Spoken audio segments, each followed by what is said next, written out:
오늘 말씀이 참 또 한 해를 보내면서 우리에게 귀중한 교훈을 주시는 그런 말씀인 것 같습니다. 믿음의 선진들이 살았던 아름다운 신앙을 본받고, 그리고 영광보다는 치욕의 십자가를 지고 예수님의 뒤를 따르자고 하는 그런 각오를 새롭게 하는 말씀으로 여겨집니다. 믿음의 사람으로서 사회생활이 어떠해야 함을 증거한 저자는 이제 신앙 속으로 한층 더 깊이 들어와서 믿음의 삶을 사는 데 있어서 전혀 새로운 은혜의 삶을 누리는 기도인들이 과거의 율법의 제사가 아닌 영원한 속죄의 제사로 온전케 하신 예수 그리스도의 속죄를 의지하고 또 주님의 희생을 따라 살 것을 당부하고 있습니다. 특히 17절까지에서 과거와 그리고 현재의 신앙의 지도자들의 삶을 살피고 옳은 헌신을 본받는 사실적인 신앙의 삶이 되어야 할 것을 권면하고 있습니다. 그러나 여기서도 간접적으로 육신의 유익을 위해 행한 에서와 같은 자세는 영혼 속에서 유익을 얻지 못했음을 경계하는 내용도 들어있습니다. 더불어 영원히 불변하시는 하나님의 사랑과 역사는 과거에나 현재 그리고 미래에도 구원의 역사에 자신의 삶을 드리는 자들에게, 특히 완성된 속죄의 제사인 예수 그리스도의 십자가의 희생을 제단으로 삼는 그리스도인들은 이 생명의 진리의 교훈 외에 다른 교훈은 부정적으로 취급하고 있는 것을 봅니다. 최종적으로는 하늘의 영광을 버리시고 약속의 도성인 예루살렘 밖에서 내침을 받으면서까지 속죄의 희생과 순종을 이룬 예수 그리스도의 모범을 따라서 비록 육신적으로 볼 때 치욕을 당한 모습이었을지라도 그를 힘입어 속죄를 입은 사람이라면 당연히 그러한 헌신을 적극적으로 따를 것을 오늘 말씀으로 우리에게 당부해주고 있습니다. 먼저는 7절에서 9절입니다. 첫 번째 내용은 영원한 말씀에 산 자들을 본받으라는 겁니다.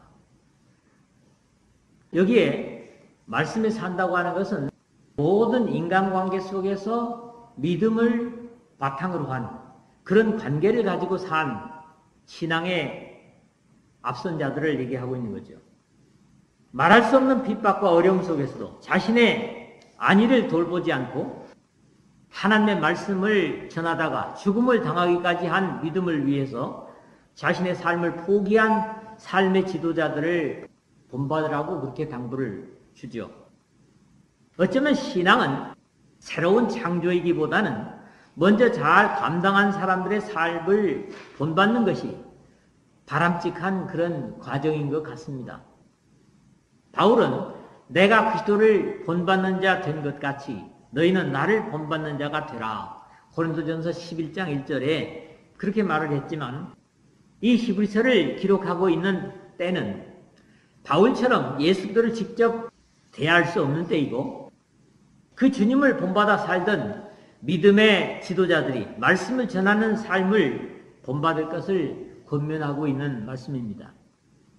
하나님의 말씀을 너희에게 일러주고 너희를 인도하던 자들을 생각하여 그들의 행실의 결말을 주의하여 보고 그들의 믿음을 본받으라. 7절에 첫째 그렇게 되어 있습니다. 나중 17절에 한 번 더 같은 당부를 주고 있지만 여기 하나님의 말씀을 너희에게 일러주고 너희를 인도하던 자들은 이미 세상을 떠난 사람들로 이해됩니다. 왜냐하면 이미 그들의 행실의 결말을 이야기하고 있기 때문입니다. 하나님의 말씀을 일러주고 인도하던 사람들의 구체적인 직책이 나타나 있지는 않지만 아직 사도들 외에는 교회의 직책이 일반화되어진 때는 아닌 것 같고 특히 너희에게 너희를 한 것으로 볼 때 1차적으로 이 서신을 받고 있는 사람들의 신앙에 영향을 준 하나님의 일꾼들일 것으로 그렇게 이해가 됩니다. 그들을 생각하며 그들의 행실의 결말을 주의하여 보고 그들의 믿음을 본받으라. 7절 하반절을 했는데 여기 행실의 결말에 행실은 다른 사람과 삶의 관계를 의미하는 것으로 하나님의 일꾼들로서 그와 관계하던 사람들과 인간 관계를 의미하는 것으로 이해하는 것이 옳습니다. 어떤 사람이든지 세월이 많이 지나고 그 사람이 특히 세상을 떠나고 나면 그 사람의 평가가 어느 정도 바를 수 있습니다. 우리 교회에 과거의 말씀을 전하던 사람들의 모습이 지금은 그래도 어느 정도 객관성 있게 이해될 수 있는 것과도 다르지 않습니다. 이 교회를 세우신 김관평 전도자님은 누구와도 타협지 않고 진리를 위해서 헌신한 것은 지금도 모든 사람들이 인정하는 사실 아닙니까? 다음 주에 보게 되겠지만 너희를 인도하는 자들에게 순종하고 복종하라 하는 당부는 현재 그들의 신앙을 지도하고 있는 사람들이기 때문에 현재형으로 쓰였다면 오늘 첫 부분의 사람들은 과거에 충실한 말씀의 인도자들로 이제는 세상을 떠난 그런 사람들이지만 그들의 살아서의 사역은 지금도 후예들에게 좋은 본보기로 가르침을 주고 있다 하는 겁니다. 그럼에도 여기서 거론하는 사람들은 11장 전체에서 증거했던 구약의 인물들은 아니고 복음 속에 충성된 일꾼들이었음을 이해할 수 있습니다. 그런 입장에서 그가 죽었으나 그 믿음으로서 지금도 말하느니라. 11장 4절에 실제적인 믿음의 지도자들이었음을 물론 이 사람은 구약의 사람입니다마는 이런 원리로 지금도 세상을 떠났지만 좋은 신앙의 모범을 우리에게 주고 있는 것에 대한 가르침을 봅니다. 예수 그리스도는 어제나 오늘이나 영원토록 동일하시니라. 8절에 그렇습니다. 어찌 보면 앞의 내용과 조화가 되지 않는 것처럼 보입니다. 왜 갑자기 여기서 예수 그리스도의 불변성이나 영원성을 거론하는가 하는 의문이 들 수도 있습니다. 그럼에도 어렵지 않은 이해를 할 수 있는 것은 앞에서 수많은 구약의 믿음의 선진들을 10장, 11장에 거론해 왔고 또 바로 앞에서는 복음을 위해 모범적인 사람들을 말한 바 있습니다. 이미 말했던 대로 17절에서는 당시의 신앙의 지도자들을 말한다고 했고 이들에게서 공통적인 것은 그들이 모두 믿음의 모범이었다는 사실입니다.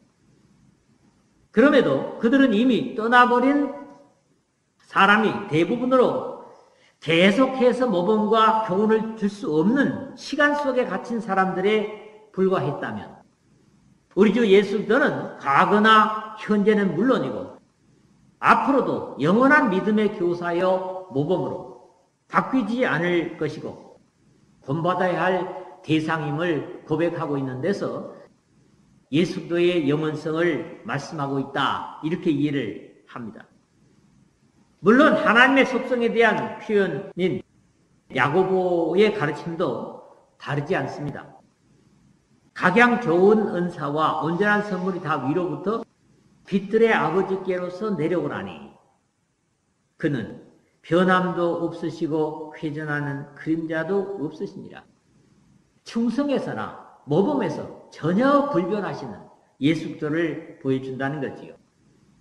우리는 1년이 시작될 때 올해는 이렇게 해봐야지 결심도 해보지만 한 해를 보내면서 또 이 모양이구나 낙담할 수도 있지만 예수님은 절대로 그런 분이 아니신 거지요. 예수 그리스도는 어제나 오늘이나 영원토록 동일하십니다. 이런 분을 사람의 범주에 넣어서 생각하고 이해하려고 하기 때문에 탄생의 날이 있어야 된다고 하는 것이 바로 크리스마스 같은 그것을 만든 이유입니다. 여러 가지 다른 교훈에 끌리지 말라. 마음은 은혜로서 굳게 함이 아름답고 음식으로서 할 것이 아니니 음식으로 말미암아 행한 자는 유익을 얻지 못하였느니라. 이 9절에 그랬습니다. 이 말씀도 바로 앞절인 8절에 연결되어지는 말씀입니다. 하나님께서 우리에게 주시는 생명의 교훈, 진리의 교훈은 하나밖에 없습니다. 이것의 가장 극명한 차이가 다신교를 믿는 일반 종교와 생명의 복음의 차이라고 할 수 있습니다. 우리 주 예수 그리스도를 믿고 순종하려고 하는 데는 다른 종교, 즉 성경 이외의 많은 가르침들이 전혀 유익되지도 못하고 필요치 않다는 사실입니다. 이 말씀도 두 가지로 나눠 생각해 볼 수 있는데, 먼저는 여러 가지 다른 교훈에 끌리지 말라. 마음은 은혜로서 굳게 함이 아름답고 9절 상반절 한 것처럼 여기서는 여러 가지 다른 교훈들과 하나님께서 은혜로 주신 오직 하나의 교훈, 즉 복음을 말하고 있습니다. 생명의 교훈은 좁힐수록 좋습니다.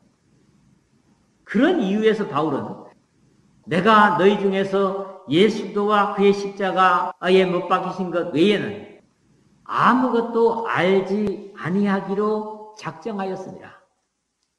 고린도전서 2장 2절이라든가 또 비슷한 고백을 빌립보서 3장 8절 9절에 고백하고 있습니다. 오늘도 참된 그리스도인이라면 십자가에 나를 위해 희생하신 예수도의 교훈 외에는 어떤 것에도 마음이 팔려서는 안 될 것입니다. 다음으로 음식으로서 할 것이 아니니 음식으로 말미암아 행한 자는 유익을 얻지 못하였느니라. 9절 하반절에 그랬습니다. 이 말씀은 이미 앞에 9장 10절에 이런 것은 먹고 마시는 것과 여러 가지 씻는 것과 함께 육체의 예법일 뿐이며 개혁할 때까지 맡겨둔 것이니라는 내용을 마음에 둔 1세기 사람들이 만든 인위적인 경건의 방법들을 말하는 것이라고 흔히들 이해를 합니다. 그러나 사실에 있어서는 12장 16절에 한 그릇 음식을 위하여 장자의 명분을 판 에서와 같이 망령된 자가 없도록 살피라 하는 오로지 육신의 삶에 더 비중을 둔 삶의 교훈이라고 저는 이해를 합니다. 성경 속에는 꼭 본받아야 될 사람들이 있고 절대 본받지 말아야 될 사람들도 있습니다. 이렇게 분명한 결과들을 보고 있는 오늘 우리는 그만큼 유리한 조건 속에 있는 것도 사실입니다. 그러나 그러한 판단이 가능한 유리한 입장에 있으면서도 바른 믿음의 삶을 살지 못한다면 그것은 더욱 불쌍한 삶입니다. 오직 영원부터 영원까지 불변하시는 우리의 스승이신 예수 그리스도를 본받고 따름으로 허락된 모든 은혜를 잃지 않는 이 말씀과 함께하는 여러분 모두 되시기를 주님의 이름으로 부탁을 드립니다. 두 번째 말씀은 10절에서 11절입니다. 우리의 영원한 속죄의 제단을 여기서는 강조하고 있습니다. 이 히브리서에서 계속해서 다뤄왔던 구약의 제사와 복음의 차이를 다시 한번 결론적으로 거론하는 겁니다. 구약의 제사장들에게 복음의 제단인 예수 그리스도의 십자가의 희생 제사가 결코 어떤 특별한 혜택도 없음을 확인하고 있습니다. 우리에게 제단이 있는데 장막에서 섬기는 자들은 그 제단에서 먹을 권한이 없나니 구약의 대부분의 제사의 제물들은 제사장들의 몫이지만은 단 속죄일에 드려지는 속죄의 제물은 제사장들이 먹을 권한이 없었었고 진영 밖에서 불태워야만 했습니다. 여기 우리에게 제단이 있는데 하는 제단은 바로 예수 그리스도의 온 인류를 위한 속죄의 십자가 제사를 거론하는 것으로 이해가 되고 이 완성된 언약의 제사에서는 더 이상 구약과 같은 제사장의 역할이 필요치 않고 예수께서 대제사장이자 제물이시기 때문에 그런 이유에서 제사장이 분깃이 있을 수 없다. 이런 표현인 것 같습니다. 이 레위기, 제사법전이라고 한 레위기 16장 27절에서 속죄제 수송아지와 속죄제 염소의 피를 성소로 들여다가 속죄하였은즉 그 가죽과 고기와 똥을 밖으로 내다가 불살릴 것이요 라고 한 것처럼 속죄제의 모든 제물의 피는 제단에 뿌렸지만 그 짐승의 육체에 속한 심지어 똥까지도 완벽하게 밖에서 불태우라고 하는 그런 명령을 주고 있습니다. 속죄일의 제물들은 정해진 속죄일에 이스라엘의 죄와 허물을 용서받기 위해서 성 밖에서 태워지는 것이었다면 새언약 속에 예수도의 희생제사는 역시 자신의 민족인 유대인들로부터 배척을 당하고 온 인류를 위해서 예루살렘 밖에서 십자가의 피를 흘림으로 속죄를 이루신 온 인류를 위한 속죄의 제물이 되셨습니다. 이런 입장에서 구약의 제단을 섬기던 제사장들이 복음의 역사에 전혀 관계를 갖지 못하는 것은 당연한 확인이죠. 이는 죄를 위한 짐승의 피는 대제사장이 가지고 성소에 들어가고 그 육체는 영분 밖에서 불사름이라 11절에 그랬는데 앞구절의 확인으로 구약의 속죄일의 제사가 예수도의 세상의 모든 죄를 속하실 모형이기는 하였지만 복음 속에서도 여전히 구약의 율법 속에 살려고 하는 사람들에게 예수도의 제사는 전혀 효력을 줄 수 없는 것이라는 히브리 출신의 그리스도인들에게 경계를 주는 교훈입니다.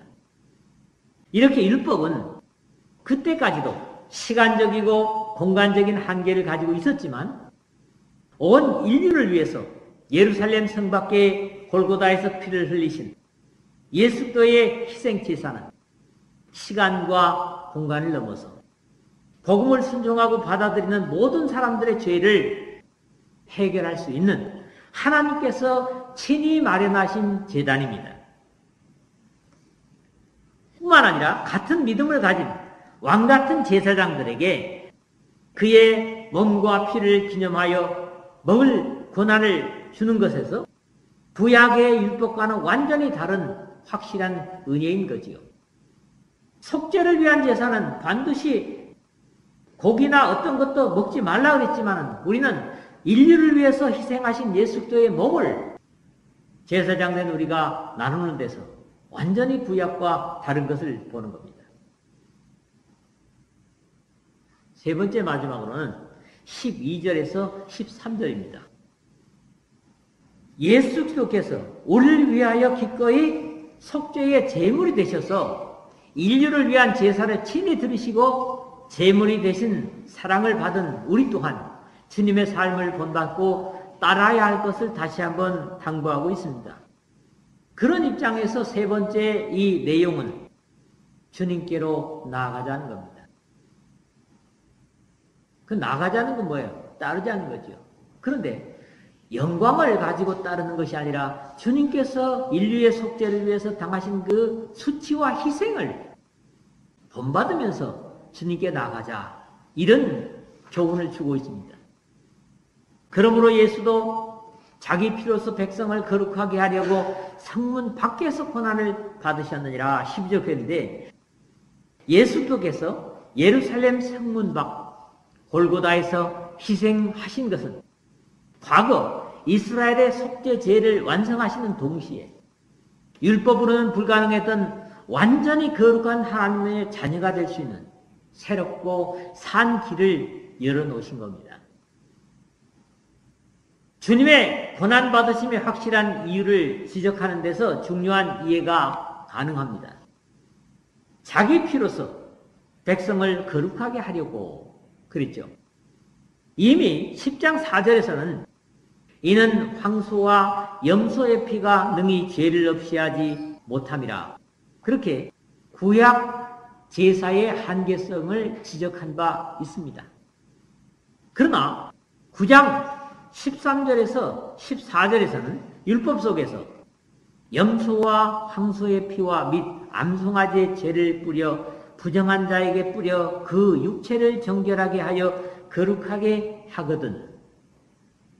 하물며 영원하신 성령으로 말미암아 흠 없는 자기를 하나님께 드린 그리스도의 피가 어찌 너희 양심을 죽은 행실에서 깨끗하게 하고 살아계신 하나님을 섬기게 하지 못하겠느냐 라고 짐승의 피도 효력이 있었다면 그리스도의 피의 확실함을 확인하고 있습니다.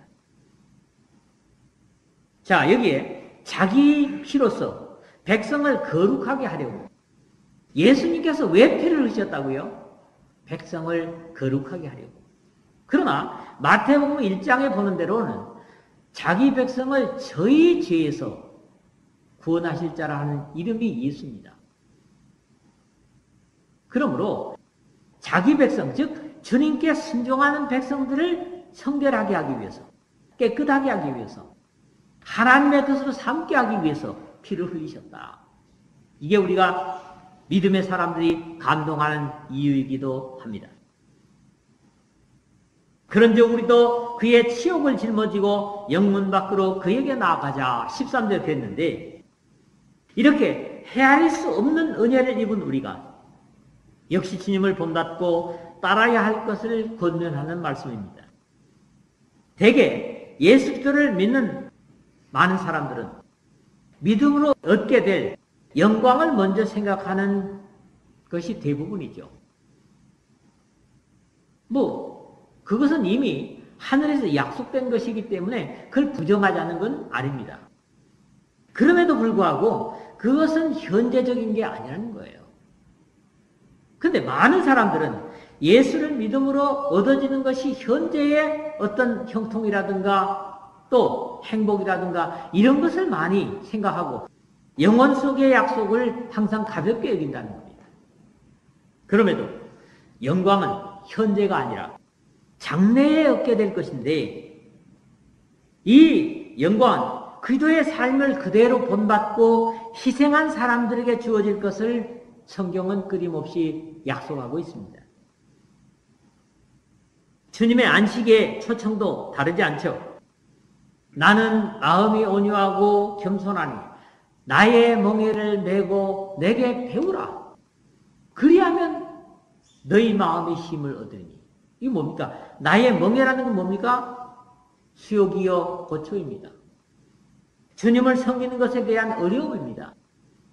그것을 배우고 행할 때 비로소 힘을 얻을 것이고 영원한 영광을 얻을 것이라는 이 희생을 함으로써 얻게 되는 하나님의 평안의 초청인 거죠.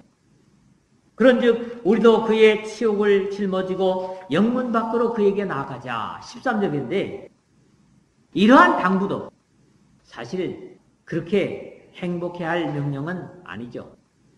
왜냐하니까 행복하라 잘되라 하는 게 아니라 수욕을 짊어지자 부끄러움을 가지자 그런 거니까요. 그럼에도 주님께서는 자신을 따르는 제자들에게 이 현실에서는 주님처럼 치욕스럽고 사람들로부터 외면당할 수 있는 복음을 위한 삶을 당부하셨습니다. 이에 예수께서 제자들에게 이르시되 누구든지 나를 따라오려거든 자기를 부인하고 자기 십자가를 지고 나를 따를 것이니라.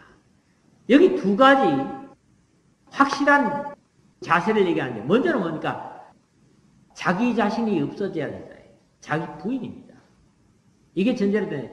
모든 사람들이 자기 부인이 안 되니까 자기 부정이 안 되니까 자기의 의견, 자기의 원하는 것들을 계속 강조하게 되는 거예요. 그런데 자기를 부인해야 된다. 이게 진정한 주님의 백성의 첫째 조건이고 그 다음에 뭐예요? 십자가를 지고 이게 바로 뭡니까? 치욕과 수욕입니다. 예수 믿는 것으로 인해서 당하는 불이익입니다. 세상 속에서 말이죠. 그리고 그걸 짊어지는 것을 끝나는 것이 아니라 주님을 따라야 된다고. 그러므로 사실 자기를 부인하고 십자가를 지는 것 자체가 예수 그리스도를 따르는 것입니다. 간략하게 말씀을 맺을까 합니다. 우리의 삶을 돌아볼 필요가 있습니다. 아니, 이런 주님의 명령과 더불어 한 해를 돌아볼 필요가 있습니다. 마지막 주님의 날에 우리에게 주시는 교훈을 우리 것으로 헤아릴 필요가 있습니다. 일반적으로 모두가 싫어하는 치욕을 짊어지고 귀한 사람들은 없는 영문 밖으로 나가는 삶이 되었는가 돌아보는 것입니다. 우리 주님의 역설적인 표현이 침례자 요한을 두고 한 말이 있죠. 그러면 너희가 무엇을 보려고 나아갔더냐? 부드러운 옷을 입은 사람이냐? 부드러운 옷을 입은 사람들은 왕궁에 있느니라. 별로 귀하지 못한 대상들이 뭡니까? 영문 밖에 있는 사람들. 권력자들, 돈 있는 사람들은 다 뭐예요? 예루살렘 성 안에 있는 사람이요. 같은 원리라는 거지요. 그렇지 못했다면 오늘 우리에게 주시는 이 주님의 명령을 순종하려는 삶을 다시 새롭게 각오하고 성령을 의지해서 주님의 뒤를 바짝 따를 결심을 해야 할 것입니다. 막연히 이 땅에서 만사 형통과 영광만 바란다면 거기에는 안타깝게도 아무런 영광도 약속되고 있지 못합니다. 오늘의 주님과 함께 주님께서 사신 삶을 사는 사람들에게 미래의 영원 속에서 영광은 반드시 주어질 것이다. 이것이 바로 우리 주님의 약속입니다. 믿으시기를 주의 이름으로 축복합니다.